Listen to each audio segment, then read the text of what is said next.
We have big news. We have exciting news for you. Tell them what it is, Serena. We are super excited to announce that we are starting our first membership this January 2024. Yay! Membership. So we're excited to let you know that we will be hosting a monthly membership where when you join, you will be with us live in a Zoom room once a month for a workshop like we just hosted. It's going to be a workshop like that, one topic each month, a different topic. You might even help us come up with the following month's topic from inside our membership. Super excited to meet you. It was so fun meeting a few of you in our inaugural workshop. So we're really looking forward to that. And when you are a member, you will also be receiving a monthly newsletter where I'm going to be a little more intimate and I'll be sharing the things that are working and the things that aren't working for me. Yeah, like taking a tool that you've learned from the podcast and how you're implementing it and how well that worked, or maybe if it didn't work. And then Amma can put in my 2 bits worth. We'll see how that goes. But a membership newsletter and a membership live Zoom room workshop starting in January 2024. Can sign up through our Patreon link in the show notes, yeah? Yes, everything will be in the show notes, and we can't wait to see you there, listeners. We can't wait. Yay! So the world is always on, there's no off button. We confuse rest with laziness. Yeah. Right? There's a beautiful quote, and I'm just going to paraphrase it because I don't have it in front of me, but it's about music. And you know how, I don't know if you can read music, but when we read music, there are certain little squiggles on the music notation that are rests. And the quote is that without rests, music would just be a bunch of loud noise. Welcome to the We Are the Village Parenting Podcast. Hi, my name is Serena, mother to 2 little ones. And hi, I'm Lisa, also known as the Singing Amma. Amma means grandmother in Icelandic. I am a mama and an Amma. In this podcast, I am learning to practice gentle, attachment-focused parenting. Lisa is here to teach us why it's vital to our children's development and well-being. And I come to the village with a background in early childhood education. I have been coaching and supporting parents along their parenting journeys for over 35 years. Together, we explore some easy-to-implement skills you can add to your parenting tool belt to help you create a happy, thriving family. We invite you to grab your latte or your tea and come sit around the proverbial ancient fire with us each week. When we come together to have a conversation where we'll be keeping it real, keeping it raw, right here with you in the wonderful world of all things parenting. Hey, Amma. Hey, Mama Serena.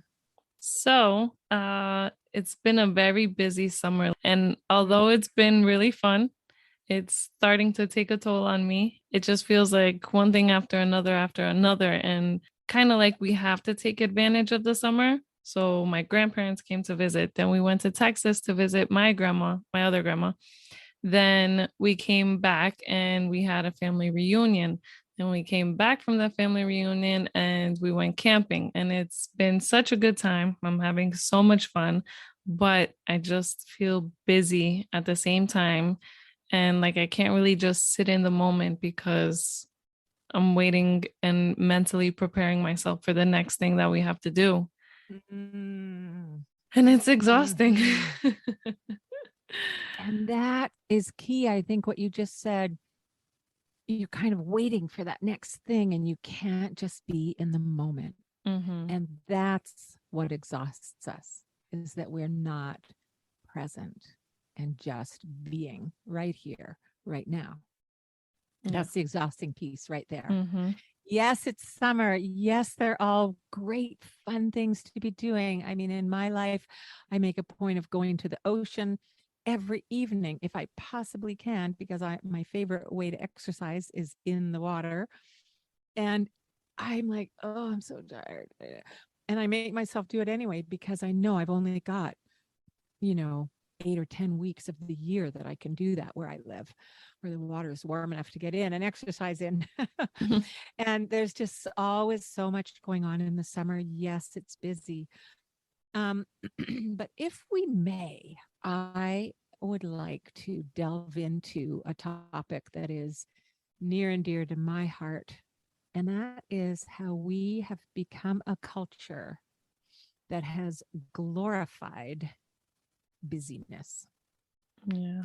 There are quotes out there that say, stop the glorification of busy. In fact, I'm making a calendar for families, and one of the months is going to be stop the glorification of busy. When I was reading recently about this busyness, I just about burst into tears when I read that 75% of parents feel like they're too busy to read bedtime stories to their children. To me, bedtime stories are a sacred part of childhood. And I don't know, did you grow up with bedtime stories, Serena? No, Oh, we would have to read, but not yeah, no, it's not a necessarily. have to read. As a tiny baby, it's you as a toddler, it's you as a preschooler, it's you as a school age child being read to, Yeah, particularly at bedtime. I remember story time usually typically being in school, and I did enjoy the teacher reading, and Mm, honestly, it was the whole experience, even with the teacher, because I used to love the way they would hold the book facing us. yeah, yeah, And the way they just said the words. Some teachers had a different voice when they would read. And I yes. remember analyzing all of that more than probably the story, but just the time during story time and what that was like. There's so much that's important about reading to our children. And we will have a guest on here very soon to talk to us about the importance of reading to our children. So you, as a mama who was as a child did not get read to regularly. I did, and I have read to my children, my grandchildren, and all the children in my care. Um, but for you as a person who did not get read to as a child, you don't have that as a memory of like those good night stories. At the end of the day, they were like precious, precious times, and they're so bonding, and there's so many things, so many pluses about reading to our children. um, for one thing, it lowers cholesterol levels. And when we're trying to get our children to go to sleep at night, we want to lower their cholesterol levels. It's time to calm the body. The cholesterol is the awake and alert hormone that our bodies make, right? So, Cholesterol and or cortisol? sorry, cortisol. That's awesome. Actually, cholesterol probably lowers too when our I was gonna cortisol say. is lowered. That's awesome. Thanks for the catch.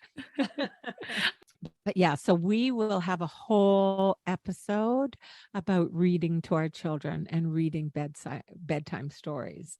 But for now, let's talk about this addiction to busyness. You know, when you ask people, hey, how are you? There was a time until fairly recently, I don't know when, people would say, fine. Now, what do people say? Oh, busy. Oh, it's been busy. Oh, yeah, busy, busy. Oh man, I've just had so much on the go. Oh yeah, life is busy, right? Can you relate to that? Yes, yes, I read that in an 100%. I read that in an article recently, and I just about Wow. cried again. I don't know, I'm crying these days. But like busy has become the new fine. I'm Hmm. fine. I'm busy. That is a sad state of affairs, human beings. Come on. I love the quote, are you a human doing or a human being? Mm. Right? Are you a human doing or a human being? We have become a society that is all about doing and succeeding. And what is success, everybody? Like, is it successful if you're making X number of dollars, or if your child knows how to do X number of things by the time they're X number of years old? Like, is that success? Or is the fact that your child feels loved and safe and cared for and knows you're there for them anytime that they need you? Is that success? Yes. We have become addicted to busy. Mhm. All of our technology, as much as we love it, as much as we rely on it, we are addicted to it.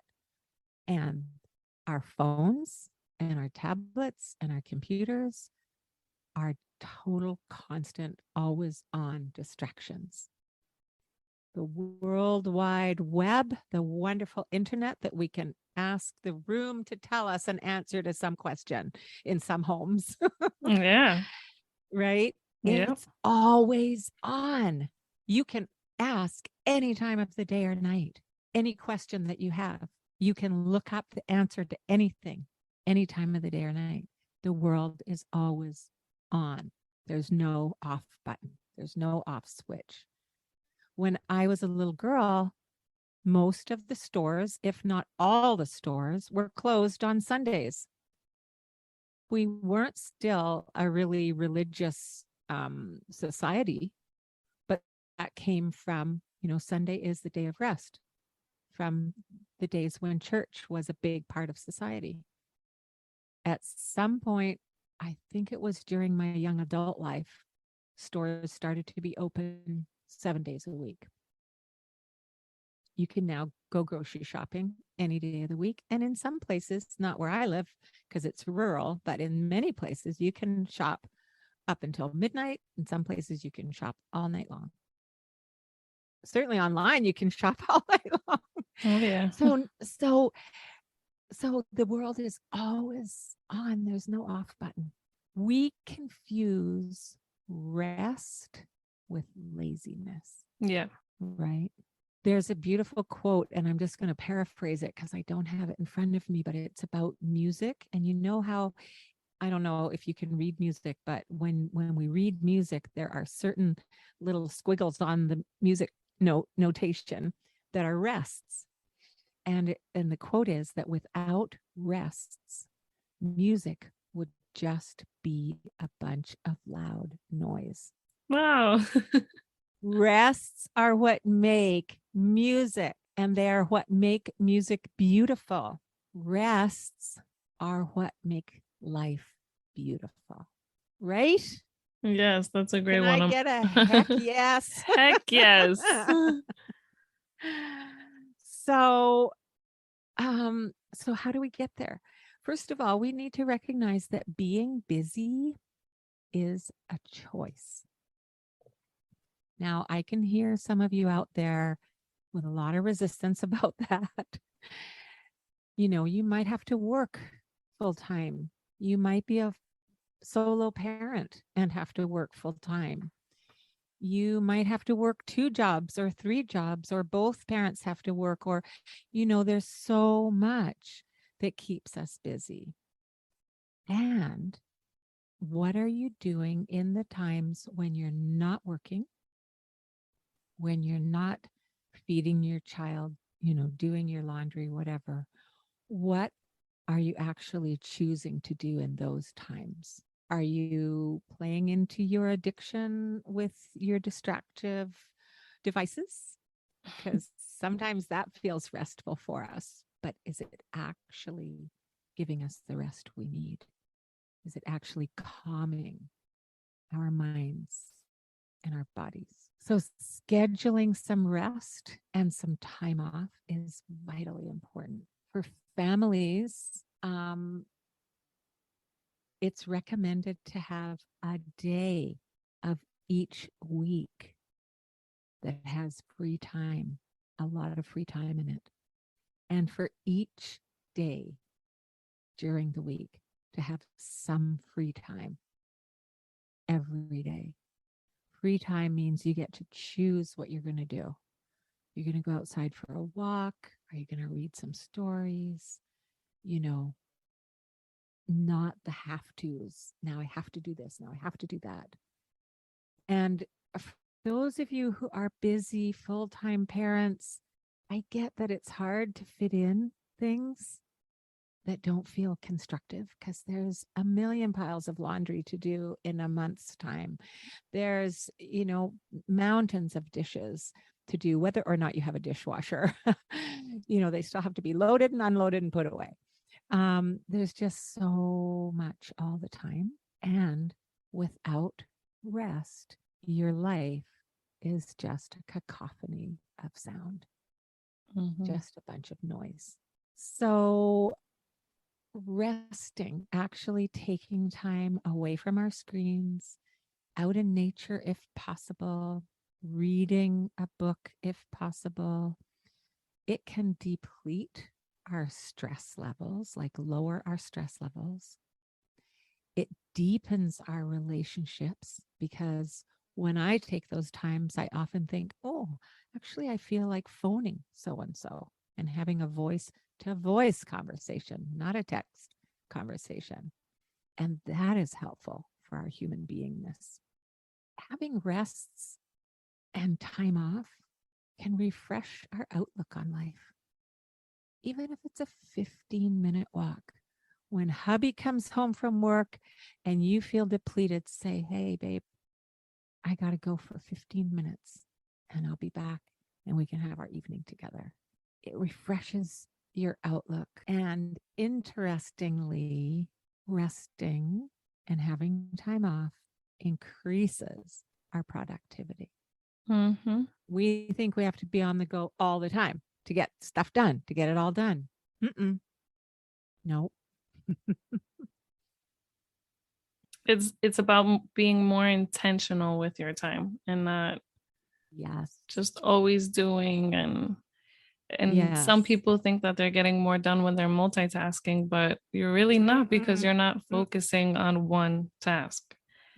If you think you're doing something with your kids, and no, you need to schedule time with your kids and you need to schedule folding your laundry, and your time with your kids, you need to be intentional with that time and be present and not busy like I am thinking about the next thing that needs to get done. No, right now I'm with my kid and that's all I need to do. And and you can fold the laundry with your kids and make it a game, make a game out of it, as my Amma would always say. Let's see how towels get folded, like choose easy things and give them one. And if they're a 2-year-old, they might fold the same towel 10 times, and that's fine. While you fold the rest of the laundry, right? Yeah, exactly. I love that though. Thank you. It's like really, and when you take the time off to be with your kids, we do have another episode, and we'll put it in the show notes about kid dates. One child with one parent, special times together. And those are really great for those time off, intentional times too. But I wanted to just touch on also kids who are in scheduled activities. We're seeing a million times more of that than when I was a kid. Granted, that's, a few decades ago, but even when my daughter was a child, it was starting then. That's 30 years ago. But nowadays, children, once they're in school and they've got all these after school activities, or when they're in daycare and they've got all these after and around daycare activities that are scheduled, paid for, group sports and gymnastics and whatever. Children they require for their optimum development free time for their imaginations to develop, time for their creativity to click in. So I wanted to point out some ways that you might notice if your children are actually overscheduled because there are symptoms of it, overscheduling. Your child might feel or seem or complain about being often or always tired. Your child might be grumpy.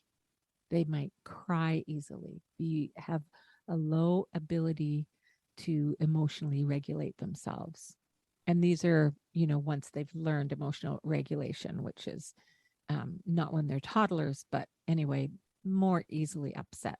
Some children experience recurring headaches or tummy aches. Some have trouble sleeping.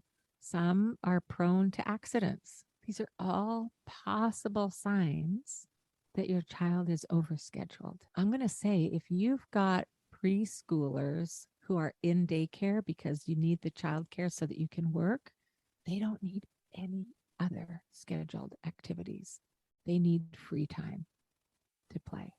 If a child, and these would be older children, preschoolers maybe, but certainly school age children, and all they want to do is stay home and do nothing, they request that. That's a sign that they're overscheduled, possibly.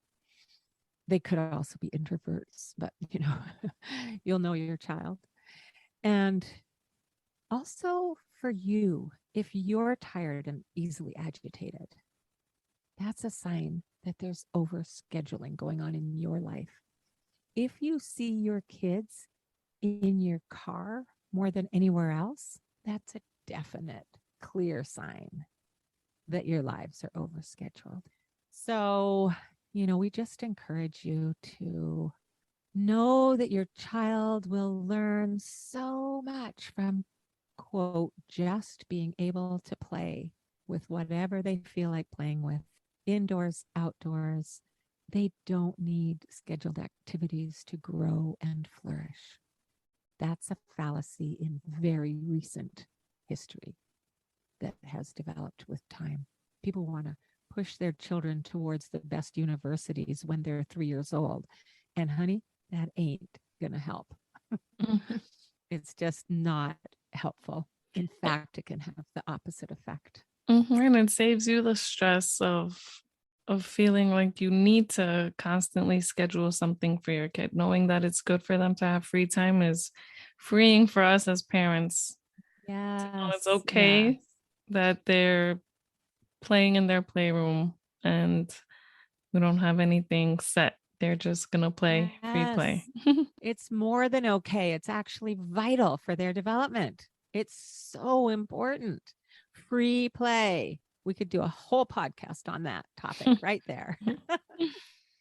Does that help, Serena, with your feeling exhausted by the busyness of summer?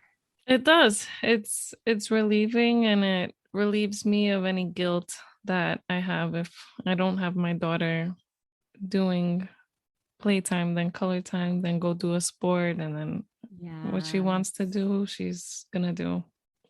And she's still gonna learn. Yes. Oh, they're learning every single second of every single day. Trust that. Anytime we can alleviate parent guilt, we are so happy. Yes. So I'm glad that you feel that already. And for those of you listening, I really, really hope that helped you to stop the glorification of busy in your lives with your sweet young things. Thank you, Emma. You're so welcome. I love that conversation. Me too. All right.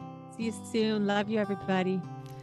So thanks for tuning into this week's episode. Here are my 3 takeaways. Number 1 is we need to recognize that being busy is a choice. And we might feel like we have no choice actually, but if we're more intentional with our time and you take the time to plan and schedule, and it's hard, but it does make it easier in the long run. Which leads us to number 2, which is rest. Take time away from screens. Go for a walk. Forget your phones at home. It will help deepen your relationships. It will refresh your outlook on life. Spending time with your family and just taking rest days is very vital to your health. And I hope you take it seriously because it really is important. And then number 3, we need to realize that children need free time to play. we don't need to feel the pressure of scheduling them and getting them to try everything to figure out what their passion is. Take it easy. They can figure out their passion by free play, and this relieves a lot of mom guilt for me. So I like this one. But don't feel guilty for not putting them in too many scheduled activities, especially depending if they're younger. So just know that they're learning what they need to learn by just playing. And this means playing, not just TV. So thank you. I hope this makes you put a little pause and stop and smell the flowers and just enjoy your time with your kids, because it goes by so fast, and that's something I always have to remind myself. So just wanted to remind you, and thank you for joining us this week. Thanks for being here with us in our virtual village. Hit subscribe so you're notified about our newest episodes each week. And hey, did you get something from today's episode? I know I sure did. Be kind. Hit that share button and send it to your mama friends so they can benefit from it too. Also, by leaving us a review, you will be helping more parents out there to find answers to the questions that might be keeping them up at night. We'd love you to follow us on Instagram and our Facebook page at The Village Parenting Pod. And we'd love you to direct message us. Let us know your questions that we could address in future episodes and how we can serve you better. This podcast is sponsored by the Singing Alma's private parent coaching and workshop offerings. We also now have a Buy Me a Coffee option for a fun way that you could support this podcast. Link is in the show notes.